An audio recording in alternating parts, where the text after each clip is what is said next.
Hello ladies and gents, this is another video brought to you by Ants Hood. And today's video is on my Acromymex Octopinosus, or my leafcutter ants, doing their thing. Now they're doing their thing because I couldn't think of a decent title, so they're doing their thing, which is cutting leaves. And obviously a big thank you to Ants Davey, because as you guys well know, he gifted these to my channel, so a big thank you to him too. This picture is actually a freeze frame from a time lapse that I've done, but you've got to check it out because it's so awesome. But let's take a look how the fungus was last time. As you can see from here, it is a decent size, it's doing really well, and I've got a big brown patch. I'll come back onto that little brown patch in a bit because I have got a bit of a video of me cleaning them out, and that brown patch becomes more relevant because you'll think that, wow, Hood, you've left these to get really dirty, you're disgusting. But in fact, I cleaned them out like a week ago. So I want you to have a quick look at this and take some points from it. Look at the size of it from width and height. You can compare it to the thermostat that's in the top left of the picture there. And then look at that little brown patch again, because obviously, like I said, this has got some relevance to this next picture. Bearing in mind, this was taken 3 weeks ago. So in this next video was of the fungus, which I took yesterday, because I took all the pictures yesterday, editing it today, and then releasing my video tomorrow, which should be Saturday, fingers crossed. But anyway, this is the fungus now. Look how much bigger it is. And if I freeze frame here, you can see the thermostat in the top right and see how high it is now as well. So it's massively grown in height and in width. And if we carry on watching the image, you'll see from the top it's probably taken about half the space inside that cylinder now, and it's near the top of the roof, which is great. And just look how many workers I've got absolutely tons. But I've also freeze framed because you see the dots all over the fungus. I'm going to talk about them again in a minute. I think people call these the fruit of the fungus garden, but I think something else I've picked up on, but I'll explain that in a second. Now I do love a macro shot, and the fungus is really difficult to get a decent macro shot because you've got so much depth to it. It's not like a flat nest like you normally would, but bear with me because I need it for this bit here. I'm going to freeze frame it now so you can have a look at all these little spots. Now these spots are often referred to as the fruit of the fungus, and it's been a bit debated. Nobody really knows what they're for. Some people seem to think it's the sweetness from the fungus to feed the adults, but I've got a lot of it in all different colours. But I did recently see something on the Ants Davey WhatsApp group, which is the support group he's got. So if you buy from him, you can join that group, and there's all the other ant keepers, of course, all the other people that keep Octopinosus and atters and stuff like that, and they all talk about their colonies. And somebody put up an interesting bit of work on there that says this is actually feces from the ants, and they're trying to fertilise the fungus, give it extra nutrients. I mean, there is a lot there, and I don't see it. I mean, yeah, it kind of makes sense in a way that they do want to fertilise the fungus garden and stuff, but it just seems a lot of it there, and I don't know. I'm in two minds. Is it feces? Is it fruit? Is it sweet stuff for the adults, or is it really just their poop and they really don't want to eat it? I don't know. It's a difficult one for me, but I've never seen so much of my fungus before, and my fungus has never been this big, but I've also had a lot of ants, but this is where I'm noticing it a lot more, so who knows? I've actually got the lid off, and I'm taking this from the top of the nest, which to be fair is maybe an inch or so space, and I've got my camera in there to film it, and I love the way that the workers are looking up at it at the start of this clip. I think it's great. But what's also really interesting is looking at the fungus garden itself and the shape of it, and you can see, as I just talked about in the last video, where they mulch it down into little pellets and then they put it on the fungus, and I've got a nice little zoom in here where you can see the fungus growing all over it. Just think it's a really great shot, to be honest. And it's also worth looking at the fungus as a whole. Yeah, again, if you remember from my last video, I said that if you don't feed them for a while, the fungus kind of takes over and it goes a very whitish colour with obviously a lot of the fruits, stroke, poop, whatever the hell it is, stuff. And this is because I've not fed them properly for a little while. Now, this isn't that I'm starving them, it's just generally speaking, I normally just keep it topped up with leaves and stuff like that, and they cut it as they see fit.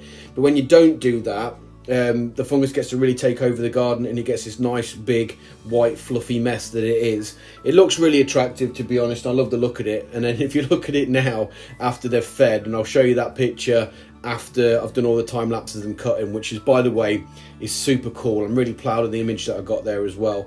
But like I said, as you can see, it's really, really white, and that shows that it's very stable, that the fungus is actually taking over and growing all over the place. I love it. But if we take a look at my feeding pod, you can see there's quite a significant pile of rubbish there. Now, like I said, believe it or not, I actually cleaned these out a week ago, where I took all of their rubbish out, and this is built up over that week.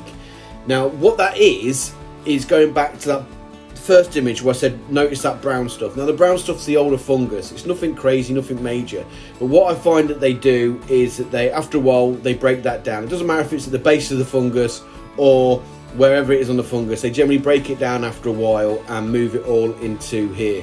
Now what you will see from this image is me constantly putting ants back in, because I have got a PTFE barrier around the top of it which stops the majority of them, but you see the tubing to the left, they come up and out of that. I am planning on removing that tubing to stop this being an issue, because to tell you the truth, when I'm trying to feed them, or in this, as you'll see when I speed up a little bit trying to clean them out, it's an absolute nightmare, because they climb up it, they get on the ridge like this and they run around it, get all over the place, and you'll see me periodically picking them up and dumping them in.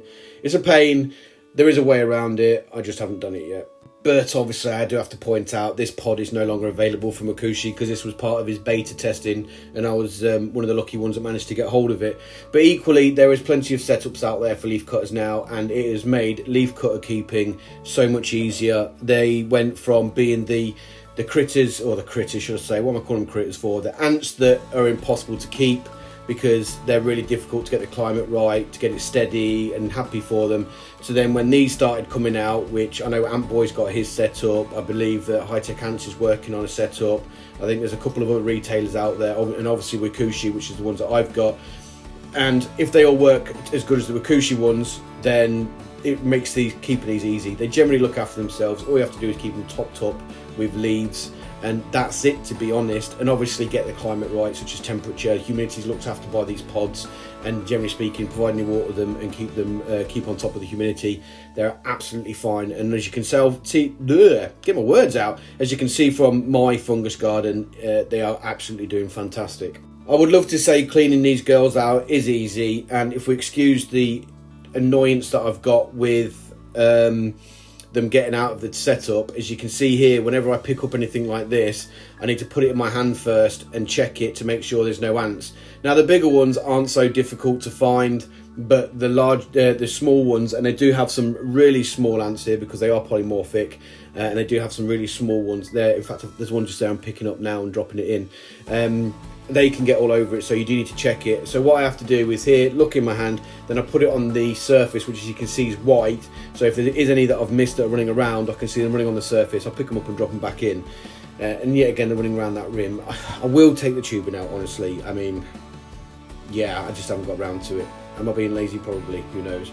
But as you can see here, when we do look at it, they put the old fungus in there, they put their dead in there, some leaves that they're not cutting up's in there as well. So this is, like I said, the general trash pile. Now this is a 17-minute long video, so I definitely speeded it up so you guys don't have to watch me do it in real time, because you'll get bored, I'll get bored, I'll have nothing to say, and then we'll all just fall asleep. Now what leaf cutters do like to do is have a separate trash pod and a feeding pod. Now as you can see from my numbers here, I am definitely ready for a feeding pod and keeping this as a trash pod. Now the reason I'm keeping this as a trash pod, even though it's a pain in the arse to clean out, is simply because they have already established that this is their trash, and they like to keep the trash as far away from the fungus as they can. So what I am going to do is keep this one, because I don't need to worry about them putting trash anywhere else, because this is where they know it goes. Now if you've got new pods, what you can do is put a little bit of trash in one of those pods, so the leaf cutters know exactly where the trash needs to go, and they'll automatically start moving it there.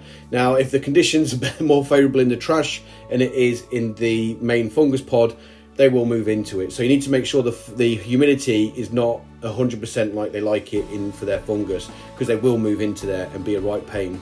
It's just the way they are, I guess.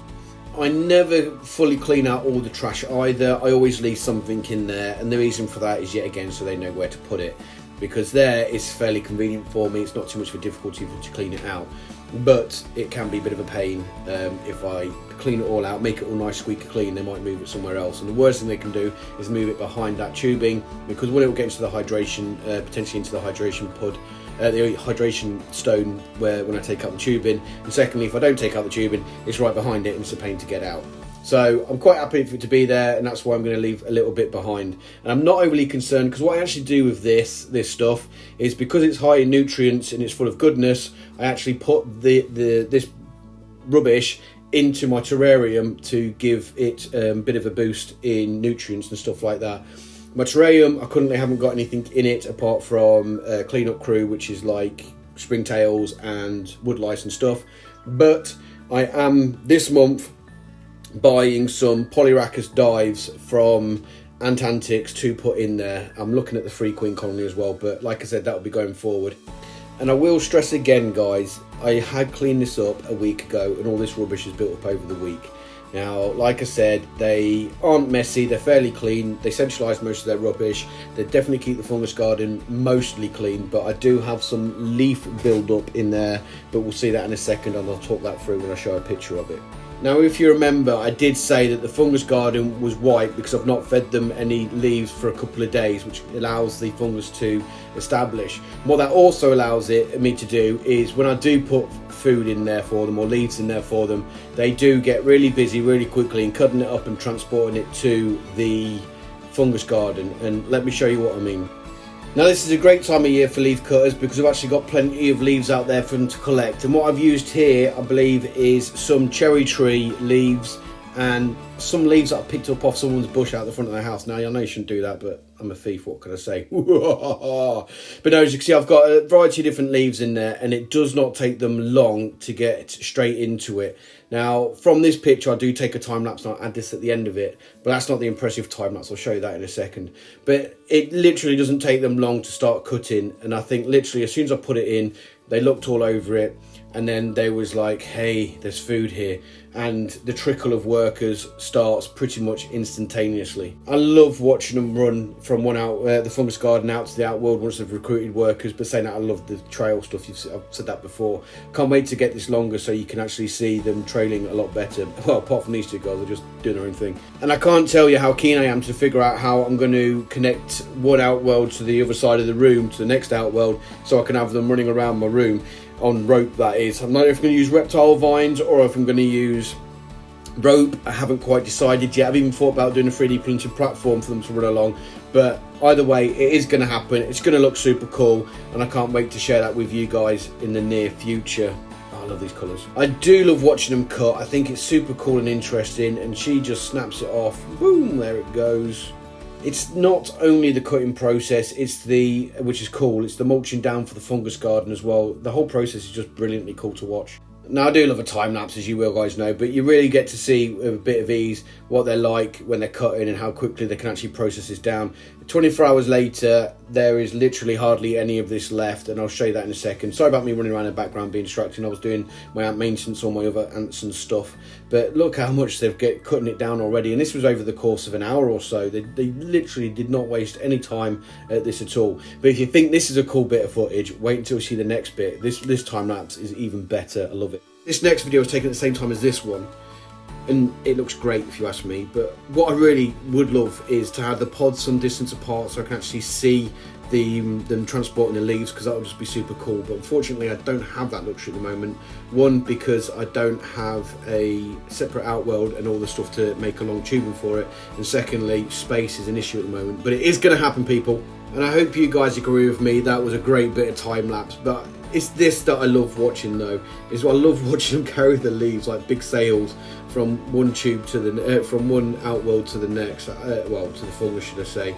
And I can't wait to have this in a large scale so I can see it more actively, because this is just brilliant. This is why I keep leaf cutters, is watching this kind of behaviour. I absolutely love it, and I can't wait for this colony to expand even bigger and see this in a lot more detail. Now, this is the fungus, like I was saying, before I fed them, and look how white it is compared to after I feed them. So this is them before feeding, and this is them after feeding 24 hours later. Look how much darker it is, because all that leaf matter has now been ground down and put on top of the fungus garden. Now I'm inclined to leave it for a little bit longer again, and then until it goes a bit whiter, and then feed them again. But like I predicted 3 weeks ago, the summer is coming, we're getting some decent variety in leaves, and my ants are going crazy for it. So I did say that I'd expect a big growth from my fungus, and I'm starting to see that already. I think this summer, this colony is going to grow huge, and I'd love to compare this video to one that I did do at the end of summer to see how much bigger the fungus has got, because to tell you the truth, it is growing really quickly. What's also an interesting note is that I've not watered this setup for a while, because the fungus has got to a certain size now where it's regulating its own humidity, believe it or not, and you can see that condensation that's built up around the backside of it, which indicates how much humidity the fungus garden itself is giving off. So I don't need to water it. There is a thermometer in there so I can keep an eye on the humidity, but that's what I'm kind of talking about. And believe it or not, between my last video and this video, the fungus fell over and was leaning against the glass, and they've actually moved it away from the glass or the outside of the pod to keep it away from the humidity. So I love how smart they are. And not only that though, the fungus has now become unstable again, so the likelihood it's going to fall in the opposite direction to what it did before. If we look back at the last photo here, now I do apologise for the orientation of this. This was taken from Instagram and not for my YouTube videos, but it illustrates what I'm talking about. You see this bottom platform here, what they've actually done is, since taking this picture, which I think was last weekend, they've dismantled that platform, and that's why there was so much detritus in their trash pile. It's not because I've not cleaned them out like I said, it is literally because they have dismantled that and put it in the trash. And that platform is actually what's left over from the fungus before it fell over. And then it fell over, they built on top of it, left that platform. That fungus has got old and no longer producing. They dismantled it and put it in the trash pile. They're just so industrious and so smart. I love them. I really do love leafcutter ants. They are literally one of my favourite ants. But anyway, that's it for today then, guys. I do hope you enjoyed this video. I'd still owe a big massive thank you to Ants Davey for gifting me these ants, but I also owe a big thank you to my Patreon supporters. So please join me with a big massive thank you to Adam W, Adrian, Antantix, Anty Matters, David D, Jason W, Kevin R, Paul A, Pawant, PJGrant and Wakooshi. And if you want to become a Patreon supporter, I will put a link in the description below, but I also will put Ants Davey's link below as well, because like I said before, he was kind enough to give me this kindly, along with a load of other YouTubers. But anyway, that's it today then, guys. I hope you enjoyed this video, and I'll see you in my next one. Bye bye for now.